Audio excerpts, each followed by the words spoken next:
السلام علیکم. میں آپ کو سنا رہی ہوں انسپیکٹر نواز خان کی ایک کرائم سٹوری جس کا نام ہے الاؤ انگارے آنچ. میں نے میز پر رکھی ڈاک کو الٹ پلٹ کر دیکھا. ایک میلے رنگ کا لفافہ دیکھ کر میں چونک اٹھا. میں اس لفافے پر گھسیٹے ہوئے الفاظ کو اچھی طرح پہچانتا تھا.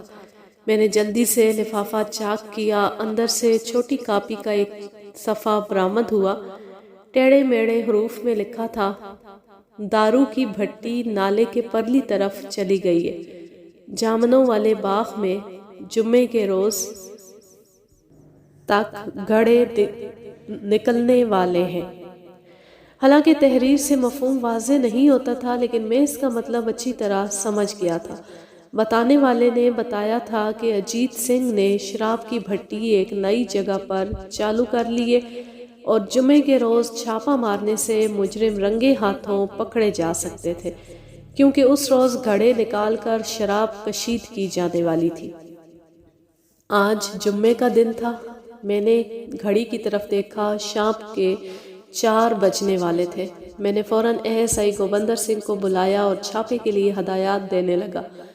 رات بہت تاریک اور سرد تھی. ہوا کے جھونکے دھان کے کھیتوں میں سرسراہٹ پیدا کر رہے تھے. یہ سرسراہٹ ہمارے لیے بہت مفید تھی. میرے ساتھ ASI گوبندر اور 3 سپاہی کھیتوں کے درمیان جھک کر چلتے ہوئے درختوں کے جھنڈ کے بالکل پاس پہنچ چکے تھے. میں نے نتھوں کو سکوڑا. لاہن کی بو صاف اپنا پتہ دے رہی تھی. ہم تھوڑی دور اسی طرح جھکتے ہوئے گئے.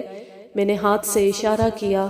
ASI اور 3 سپاہی درختوں کے ارد گرد پھیل گئے. میں نے پستول نکالا اور باقی سپاہیوں کو لے کر تیزی سے درختوں کے درمیان خالی جگہ کی طرف لپکا. وہاں کا منظر ہماری توقع کے عین مطابق تھا. 4 آدمی شراب کشید کرنے میں مصروف تھے. ایک طرف ایک بھٹی میں آگ جل رہی تھی. اس پر ایک بڑا سا برتن رکھا تھا. کچھ ٹین کے ڈبے اور خالی بوتلیں ادھر ادھر بکھری ہوئی تھی. خبردار، کوئی اپنی جگہ سے حرکت نہ کرے. 4 آدمیوں کی آنکھیں خوف سے پھٹی ہوئی تھی. پھر ان میں سے ایک جو درختوں کے بالکل قریب تھا اچانک بھاگ اٹھا. میرے پستول سے شعلہ نکلا. گولی اس کی پنڈلی پر لگی لیکن وہ رکا نہیں. زمین پر لیٹ جاؤ. میں نے ہوا میں فائر کرتے ہوئے باقی 3 افراد کو دھمکایا. وہ جلدی سے لیٹ گئے. تھوڑی دیر بعد ASI گوبندر اور 2 سپاہی بھاگنے والے شخص کو گرفت میں لیے درختوں سے نمودار ہوئے. میں اسے فوراً پہچان گیا. وہ ملکا سنگھ کا بڑا لڑکا اجیت تھا. یہ تیسری دفعہ تھی کہ اجیت سنگھ کی بھٹی پکڑی گئی تھی. اس سے پہلے بھی ایسی 2 گمنام خطوں پر میں نے کامیاب چھاپے مارے تھے. اجیت کا باپ ماکھا یہاں کا کھاتا پیتا زمیندار تھا. 18 کے گاؤں میں اگر کوئی اس کی برابری کر سکتا تھا تو وہ اس کا بڑا بھائی لاکھا سنگھ تھا. لاکھا سنگھ اور ماکھا سنگھ اور ان کی اولاد میں برائیاں تو بے شمار تھیں، لیکن ان کی ایک خوبی نے سب برائیوں کو چھپا لیا تھا اور وہ خوبی تھی اتفاق کی.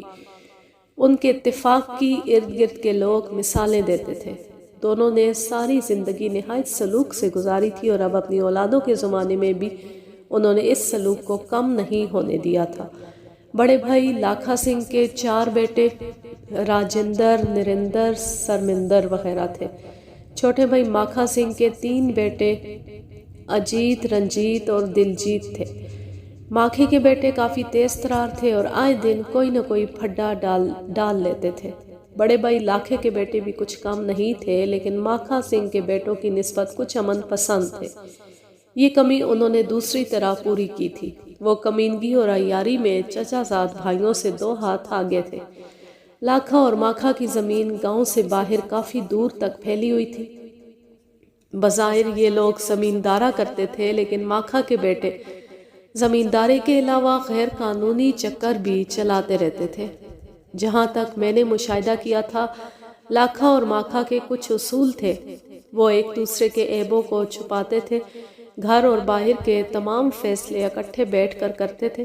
ایک دفعہ کوئی فیصلہ ہو جانے پر سب لوگ اس پر ڈٹ جاتے تھے. فیصلہ چاہے غلط ہو، لیکن وہ اتنی مضبوطی سے اس پر قائم ہو جاتے تھے کہ اس پر صحیح کا گمان ہونے لگتا تھا. لگان کی ہیرا پھیری سے لے کر لڑکیوں کے اغوا تک اور لڑکیوں کے اغوا سے لے کر ناجائز بچے ٹھکانے لگانے تک ہر کام وہ کرتے تھے، لیکن اس طریقے سے کہ کسی کو انگلی اٹھانے کی جرت نہیں ہوتی تھی۔ ظاہر ہے ان کے ارد گرد ان کے مخالفین بھی ہوں گے، لیکن ان کی متفقہ طاقت سے خوف کھاتے ہوئے وہ سب خون کے گھونٹ پیے بیٹھے تھے۔ میرا خیال تھا کہ یہ خطوں والا سلسلہ بھی ان کے کسی درپردہ دشمن کا چلایا ہوا تھا، لیکن کچھ بھی تھا، یہ شخص کام ٹھیک ٹھاک کر رہا تھا۔ خط پر جودھ پور قصبے کی مہر ہوتی تھی، جو امرتسر جانے والی سڑک پر کوئی 15 میل کے فاصلے پر تھا۔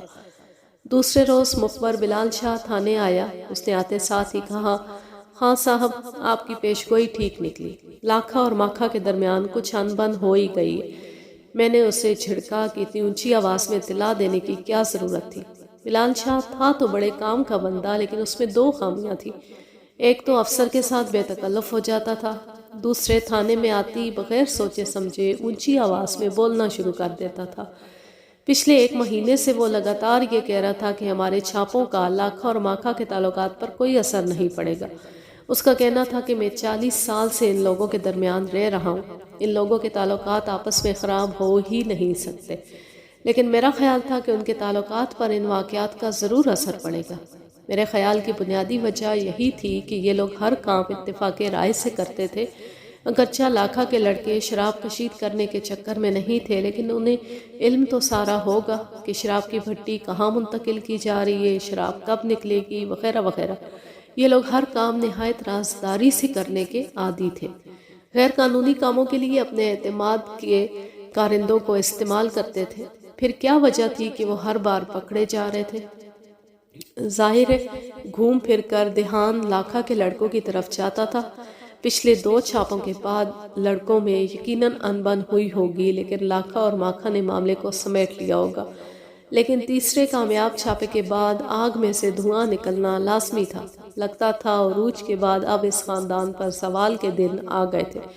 لڑکوں میں جھگڑا ہوا تھا، لیکن اس کی نوعیت اور شدت کا علم بلال شاہ کو نہیں تھا۔ بہرحال دوسرے دن اس بارے میں ایک دوسرے مخبر سے پتہ چل گیا۔ اس نے بتایا کہ لاکھا سنگھ کے لڑکے نریندر اور ماکھا سنگھ کے لڑکے رنجیت کے سروں پر پٹیاں بندھی ہوئی تھیں، شاید ان کا کسی سے جھگڑا ہوا ہے، لیکن میں اس معاملے کو سمجھتا تھا۔ کل یقیناً وہ لوگ آپس میں لڑے تھے، لیکن دونوں جہاں دیدہ بوڑھوں نے عقل مندی سے اپنے اپنے لڑکوں کو ایک بار پھر صلح پر مجبور کر دیا تھا۔ چند روز بعد ایک اور پیلا لفافہ آ گیا۔ اب کی بار اس میں ایک نہایت اہم اطلاع تھی، لیکن اس دفعہ اطلاع بڑے بھائی لاکھا سنگھ کے متعلق تھی۔ ماجے کا ایک بدنام ڈاکو جو پچھلے دنوں پولیس کی حراست سے فرار ہو گیا تھا، لاکھا سنگھ کے گھر چھپا ہوا تھا۔ میں نے لاہور میں متعلقہ تھانے کو اطلاع دی۔ اگلے روز ہم نے پولیس کی بھاری جمعیت کے ساتھ لاکھا سنگھ کے مکان پر چھاپا مارا۔ یہ ایک بہت بڑا مکان تھا اور ارد گرد کے علاقے میں پکی حویلی کے نام سے مشہور تھا۔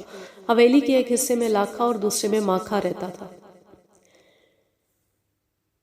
اچھا ہوا کہ لاکھا اس وقت حویلی میں موجود نہیں تھا، ورنہ خون خرابے کے بغیر مفرور کا ہاتھ آنا ممکن نہیں تھا۔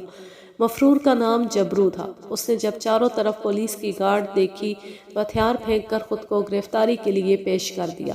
لاکھا سنگھ اس وقت امرتسر میں تھا۔ اس نے اپنے تعلقات استعمال کرتے ہوئے وہیں سے ضمانت قبل از گرفتاری کروا لی۔ صبح کا وقت تھا، میں دھوپ میں بیٹھا ایک حوالاتیے سے کمر کی مالش کروا رہا تھا کہ بلال شاہ لمبے لمبے ڈگ برتا اندر داخل ہوا۔ خان صاحب، پیلے لفافوں نے تو کمال ہی کر دیا۔ کوئی اور؟ میرے منہ سے ایک موٹی سی گالی نکل گئی۔ اس نے چونک کر حوالاتیے کی طرف دیکھا اور کھسیانی ہنسی ہنسنے لگا۔ میں نے حوالاتیے کو اٹھا دیا۔ اتنے میں ایس آئی گوبندر بھی آ گیا۔ بلال شاہ نے پھر وہیں سے رابطہ جوڑا، خان صاحب، پیلے لفافوں نے کمال ہی کر دیا۔ میں نے اسے جھاڑتے ہوئے کہا، اتنا خوش ہونے کی ضرورت نہیں، آنکھیں اور کان کھلے رکھو، مجھے خون خرابے کی بو آ رہی ہے۔ کئی بار آدمی کا کہا اتنی جلدی سچ ثابت ہوتا ہے کہ اسے خود حیرانی ہونے لگتی ہے۔ ابھی بلال شاہ نے میری بات کے جواب میں کچھ کہنے کے لیے منہ کھولا ہی تھا کہ دروازہ ایک دھماکے سے کھلا۔ گاؤں کا پٹواری اندر داخل ہوا۔ خان صاحب، پکی حویلی میں قتل ہو گیا۔ رات کسی نے لاکھا کے بیٹے نریندر کو مار دیا۔ گوبندر جلدی سے کھڑا ہو گیا۔ میں نے اسے فوراً حویلی پہنچنے کا حکم دیا۔ وہ سلیوٹ مار کر سپاہیوں کی طرف چلا گیا۔ میں وردی پہن کر قریباً 10 منٹ بعد حویلی پہنچا۔ لاکھا سنگھ دروازے پر ہی مل گیا۔ وہ اپنے سفید ننگے سر پر ہاتھ پھیر پھیر کر رو رہا تھا۔ اس کی پگڑی گلے میں جھول رہی تھی۔ اس نے بتایا کہ صبح جب نریندر دیر تک نہیں اٹھا تو اس کی بھابھی کمرے میں داخل ہوئی۔ وہ چارپائی سے نیچے گرا پڑا تھا۔ کسی نے تیز دھار چھری سے اس کا گلا کاٹ دیا تھا۔ وہ پھر رونے لگا۔ میں موقع واردات پر پہنچا۔ کمرے میں جدوجہد کے آثار نہیں تھے۔ مقتول شدید تڑپنے کی وجہ سے نیچے گر گیا تھا۔ میں نے لاش کے قریب جا کر زخم کا معائنہ کیا۔ گھاؤ زیادہ گہرا نہیں تھا لیکن نرخرا کٹ چکا تھا۔ کمرے کی کوئی کھڑکی نہیں تھی، صرف ایک دروازہ تھا۔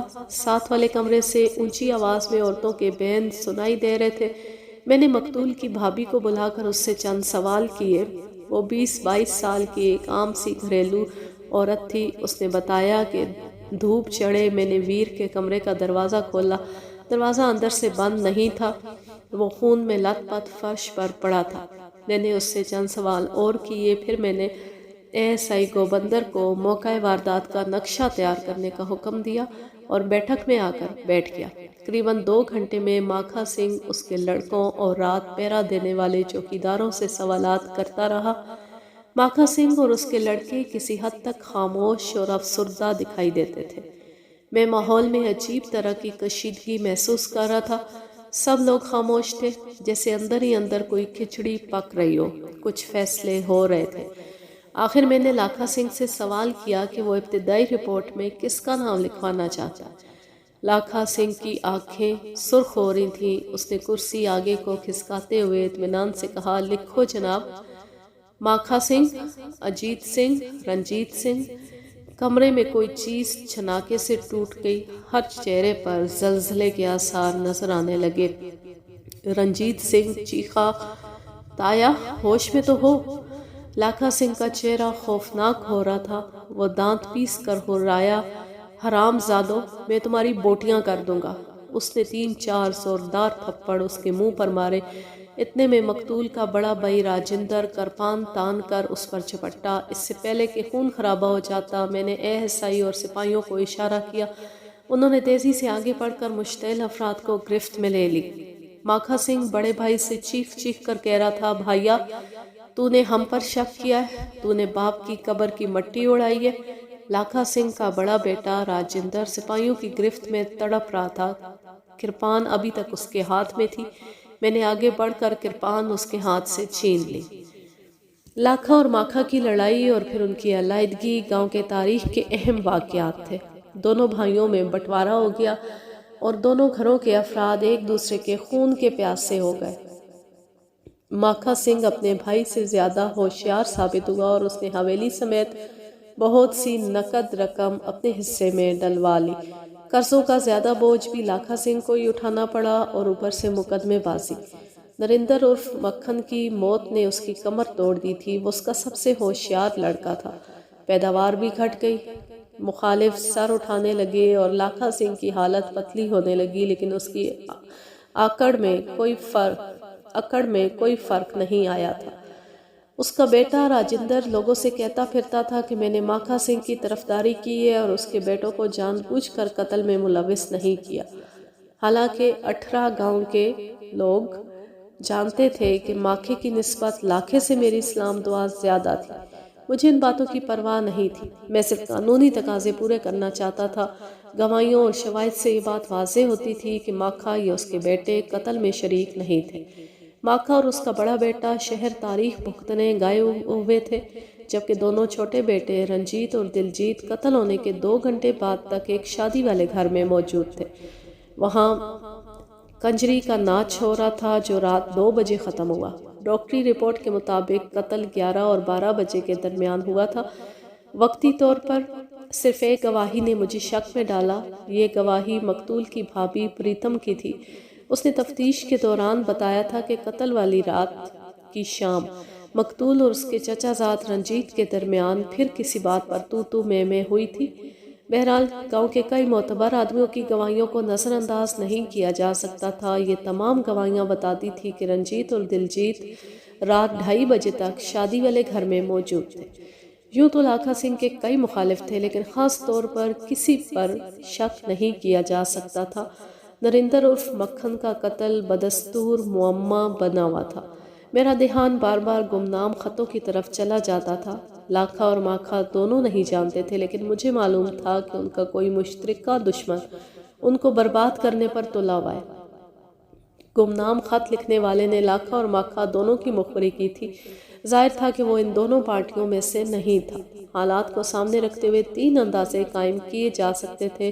نمبر 1 یہ کہ قتل اسی مخبر نے کیا ہے۔ نمبر 2 مخبر کی خواہش کے عین مطابق ماکھا سنگھ کے بیٹوں نے مشتعل ہو کر قتل کیا ہے۔ نمبر 3 یہ لاکھا ماکھا سنگھ کے کسی اور مخالف کا کام ہے۔ اگر میں نے صرف کارروائی ڈالنا ہوتی تو مشکوک افراد میں سے چند کو گرفتار کر کے چالان مکمل کر سکتا تھا، لیکن میں حقیقی قاتل کا سراغ لگانا چاہتا تھا۔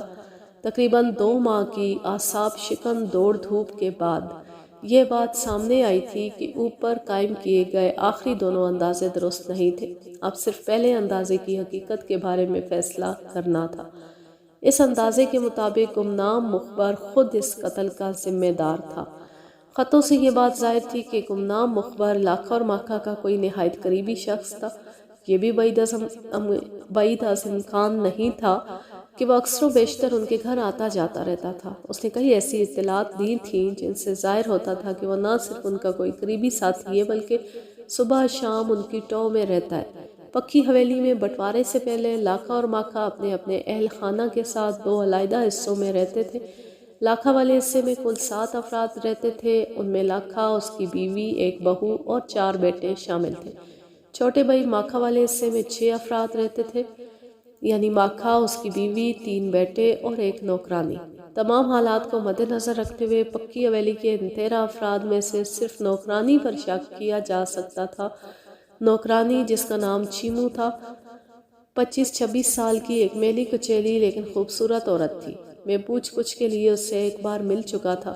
پھٹے پرانے کپڑوں کے نیچے اس کا بھرپور جسم کسی کی نظروں سے اوجھل نہیں رہ سکتا تھا۔ اس کے چہرے میں اس کے سفید دانت سب سے زیادہ خوبصورت تھے۔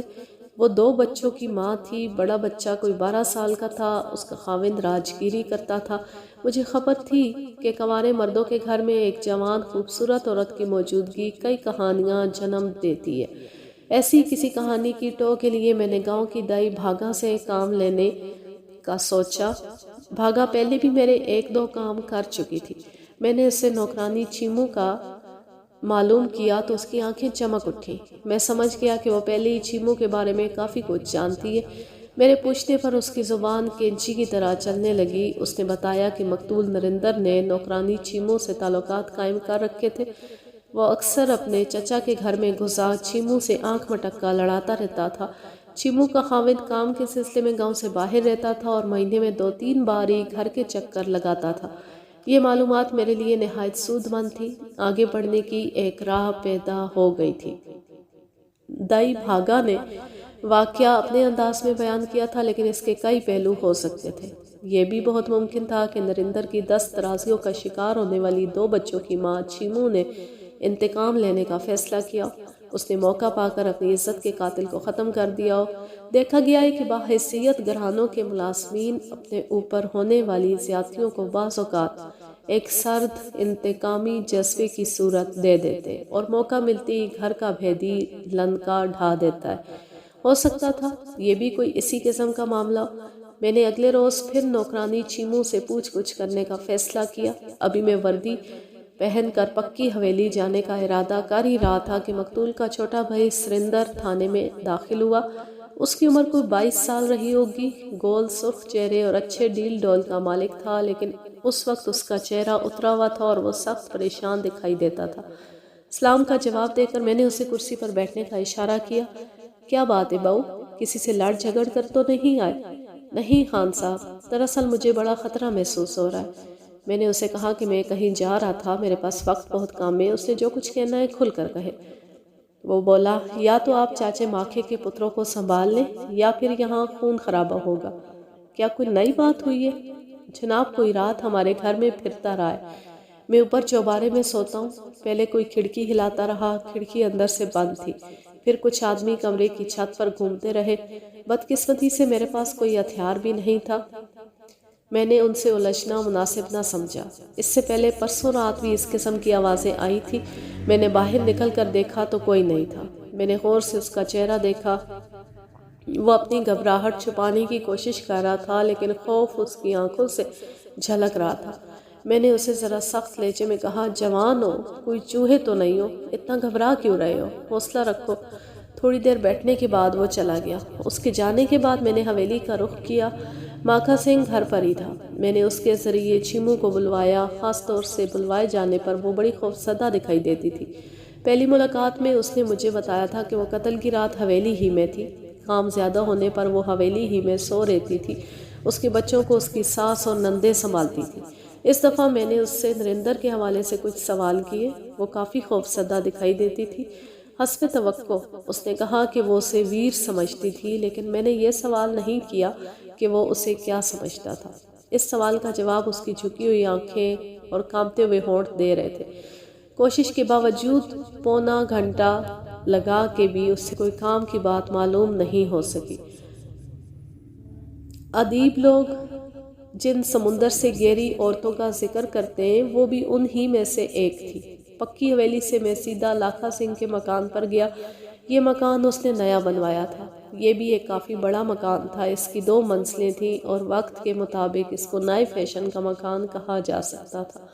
لاکھا سنگھ خود ڈیرے پر گیا ہوا تھا، لیکن اس کا سب سے بڑا بیٹا راجندر گھر پر ہی تھا۔ میں نے اس کی بیوی یعنی مقتول کی بھابھی کو بلوایا۔ اس نے سب سے پہلے مقتول کی لاش دیکھی تھی۔ بھابیاں اپنے دیوروں کے بارے میں بہت سی معلومات رکھتی ہیں۔ میں نے اس سے چیمو اور نریندر کے تعلقات کے بارے میں کریت کر کچھ سوال پوچھے۔ پہلے تو وہ جھجکتی رہی، پھر بتدریج میرے سوالوں کے جواب دینے لگی۔ وہ ایک ذہین عورت تھی اور لگتا تھا کہ میری تفتیش کے رخ کو سمجھ رہی ہے۔ اس نے ایک نہایت کام کی بات یہ بتائی کہ قتل سے چند روز پہلے چیمو کو اس کے خاوند نے بری طرح پیٹا تھا۔ اس کی باتوں سے میرے اس خیال کی بھی تصدیق ہوئی کہ چیمو سے نریندر کے تعلقات بہت حد تک یک طرفہ تھے۔ بقول اس کی بھابھی کے اس چڑیل نے اس کے دیور کی عقل مار دی تھی۔ تھوڑی دیر بیٹھ کر میں واپس تھانے آ گیا۔ آگے لاکھا سنگھ بیٹھا تھا۔ میں نے اسے بتایا کہ میں تو خود اس کے گھر گیا ہوا تھا۔ میں نے اسے اب تک کی تفتیش کے بارے میں بتانا مناسب سمجھا۔ وہ اپنی جھکی ہوئی بڑی بڑی سفید مونچھوں کو بل دیتے ہوئے سنتا رہا۔ میں نے اسے گمنام خطوں سے لے کر اس کی بہو پریتم سے ملاقات تک کے تمام چیدہ واقعات بتائے۔ چودھری لاکھے، میں اسی لیے کہتا تھا کہ یہ قتل کسی ایسے شخص کا کام ہے جو تم دونوں بھائیوں کا دشمن ہے۔ گاؤں کے بعض لوگوں کی عادت ہوتی ہے کہ جو بات ایک بار ان کے ذہن میں بیٹھ جائے پھر وہ نکلنے کا نام نہیں لیتی۔ لاکھے کے ذہن میں بھی یہ بات بیٹھ چکی تھی کہ ماکھا اس کا دشمن ہے اور یہ قتل اس نے یا اس کے بیٹوں نے کیا۔ میری تمام باتیں سننے کے بعد بھی اس نے وہی ٹیں ٹیں شروع کر دی۔ اس نے کہا، خان صاحب، اگر آپ کی تفتیش کے مطابق ماکھے کی نوکرانی چیمو کا اس قتل میں ہاتھ ہے تو بھی یہ ماکھے ہی کا کام ہے۔ اصل کھیل اسی کا ہے اور اسی نے کھیلا ہے۔ میں کوئی اور بات مان ہی نہیں سکتا۔ میں نے ہٹ درمی کے اس پتھر سے اور سر پھوڑنے کا ارادہ ترک کر دیا اور خشک لہجے میں پوچھا کہ وہ کس کام کے لیے تھانے آیا۔ اس نے بھی وہی بات دہرانی شروع کی جو صبح اس کا بیٹا کر گیا تھا۔ لاکھے کا کہنا تھا کہ اس کا بیٹا بہت بفرا ہوا ہے، کوئی خون خرابہ ہو جائے گا، بہتر ہے کہ گھر کے باہر 1-2 سپاہی لگا دیے جائے۔ صبح میں اس کے بیٹے کا بفرا پن اچھی طرح دیکھ چکا تھا۔ موت کے خوف سے بیچارے کی صورت بگڑی ہوئی تھی۔ بہرحال میں نے رات کے وقت 2 سپاہی بھیجنے کا وعدہ کر لیا۔ نوکرانی چیمو مشکوک ہو چکی تھی اور میں اپنے مخبروں بلال شاہ اور دئی بھاگا کے ذریعے اس کے بارے میں تیزی سے معلومات حاصل کر رہا تھا۔ لیکن سوچنے کی بات تھی کہ جیسا کہ یہ ثابت ہو گیا تھا قتل صرف ایک آدمی کا کام ہے تو کیا چیمو اکیلی یہ کام کر سکتی تھی؟ لیکن دوسرے دن ایک ایسا واقعہ ہوا جس نے حالات کا رخ ایک بار پھر موڑ دیا۔ آج کے لیے بس اتنا ہی۔ اب میں لیتی ہوں آپ سے اجازت۔ جانے خوش رہیں، شاد و آباد رہیں، ہنستے مسکراتے رہیں۔ اللہ حافظ، اللہ نے کے بعد۔